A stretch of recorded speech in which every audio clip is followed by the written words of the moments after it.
950 2 লাখ নিয়ে বাজার করতেছি ভাই 2 লাখ। যাও করে আমি নিতেছি গাইস। তো সরবটি আছে, শৈল আছে, আছে কোনো ডিসকাউন্ট আছে ভাই আজকে রমজান লাগে 1 ঘন্টা লাগে ডিসকাউন্ট আছে 20 টাকা করে স্যার। সবকিছুই পাওয়া যায় এখানে। এখানে আছে রুই ফাঙ্গাস।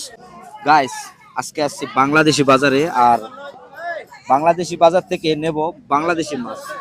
ভাই পাঙ্গাস কত করে ভাই? ভাই পাঙ্গাস কেজি 400 টাকা কেজি ভাই। 400 টাকা কেজি। আমার বড় আছে 400 টাকা। 2 কেজি আলা কোনো পাঙ্গাস আছে দেন আমার, মানে সর্বনিচে যে পাঙ্গাসটা আছে ওটা দেন, বাট ফ্রেশটা দিবেন, ঠিক আছে? ভাই নতুন মাছ ভাই, তাজা মাছ নতুন। অনেক বড় তো ভাই বড় ছোট এগুলো ভাই। এত বড়। ওকে, তবে এটা কাটতে দিবেন, ঠিক আছে? বাগানে দাম সব ফ্রেশ। ওকে, কত হইছে দেখো দামটা? ভাই 950 টাকা আছে। এই ইলিশ মাছ 950 950 হইছে এই পাঙ্গাসটার দাম আর কি। যাও এটা আমি নিতেছি গাইস। তো অবশ্যই সাথে থাকবেন, আজকে কি কি বাজার করি আপনাদেরকে অবশ্যই দেখাবো। ওকে দেন, আমার কাটে না ভাই। ভাই যদি একটু কইতেন আপনার ওই জায়গায় কি কি পাওয়া যায়? ভাই আমাদের এখানে সব আছে। বাংলাদেশি কি কি মাছ বাংলাদেশের পাওয়া যায়? মাছ সরবটি আছে, শৈল আছে, পাঙ্গাস আছে, কাতলা আছে। আছে কোনো ডিসকাউন্ট আছে? ভাই আজকে রমজান লাগে 1 ঘন্টা লাগে ডিসকাউন্ট আছে 20 টাকা করে স্যার। আজকে বাঙালি আইলে 20 টাকা স্যার, 50 টাকা স্যার। আসেন, এই যে আমাদের আরেকজন বাংলাদেশি ভাইকে পাইলাম। তো এই ভাই ভাই- বিষয়টা হচ্ছে, এটা হচ্ছে ছাপড়া বাজার। বলেন। বাংলাদেশের একটা ঐতিহ্যবাহী জিনিস।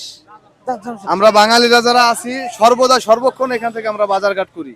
মাছ, দেশীয় যত প্রকারের মাছ আছে, যাবতীয় আনুষঙ্গিক যা আছে সবগুলোই পাওয়া যায়। এভরিথিং ভাই, আপনি একটু পাশে লক্ষ্য করেন ভাই। দেখান কি কি পাওয়া যায় দেখান। লাউ, মিষ্টি কুমড়া, আদা, রসুন, শসা, কাঁচামরিচ, আপনি যেগুলো চাবেন এখানে পাওয়া যায়।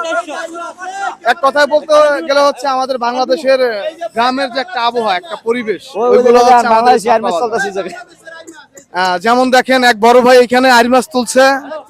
আজকে দেখা যাচ্ছে যে বাংলাদেশের বিশাল বড় আইর, একবারে দেশি খাঁটি আইর মাছ। কত? এগুলো হচ্ছে আমাদের ঐতিহ্যবাহী জিনিস। কোন ভাই everything discount, আপনি এখানে যা discount? চাবেন সেইগুলো পাওয়া যায় ভাই। অসংখ্য ধন্যবাদ ভাই। হচ্ছে আরেকটা জিনিস কিন্তু থাইকে গেছে ভাই, কাঁঠালটা একটু দেন, কাঁঠাল। আমরা যারা বাঙালি আছি ভাই অতি সহজে কিন্তু এই জিনিসগুলো খাইতে পারি না ভাই। হ্যাঁ, দামে একটু বেশি হইতে পারে, আরেকটা- তারপরে আমরা আরেকটা মাছ পাচ্ছি লাগবো। আলহামদুলিল্লাহ ভাই। কম মাছ কি আছে? আর কি বলবো? এটা হইছে হলো গিয়া রুই মাছ। এটা কত প্রাইস কত ভাই? $10। এটা প্রাইস হচ্ছে $10। এটাও নিলাম, কারণ সপ্তাহে একদিন বাজার করার সময় পাই তো, এই জন্য আর কি। এটাও কাটেন। এটা কত হচ্ছে? $10 না গাইস? এখানে কিন্তু এই মেশিনের মাধ্যমে মাছগুলো কাটা হচ্ছে। ভাই আমাকে মাছটা যেটা আমরা নিছি ওটা ওটা কোন কাটবেন না? না পরে কাটবেন? হ্যাঁ, কি মাছ? ওই যে আমরা দিছি ওই জায়গায় তো ফাঙ্গাস না রুই? পাঙ্কাশ একটা রুই। অবশ্যই এই যে এখানে আছে ওই আমাদের মাছ। এখন কাটা হচ্ছে তেলাপিয়া। তেলাপিয়ার পরে আর কি আমার সিরিয়াল আর কি। হ্যাঁ, আইস্টা মাইস্টা ফলা শুধু বাসায় নিয়ে পাক করে খাবেন। পাক করে একবারে ফ্রেশ। কোনো কিছু লাগবে না, আমি একবারে ক্লিন করে কেটে দিচ্ছি।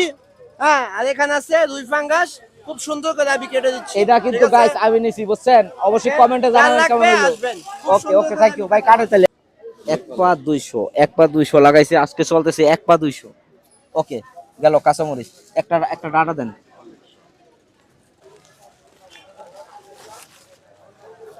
এরপর এখন শেষ হলো, তো আমরা এখন যাওয়ার পালা। তো আশা করি সাথে থাকবেন, আর আজকের ভিডিওটি কেমন হলো অবশ্যই জানাবেন। ভালো থাকবেন, আল্লাহ হাফেজ, বাই বাই।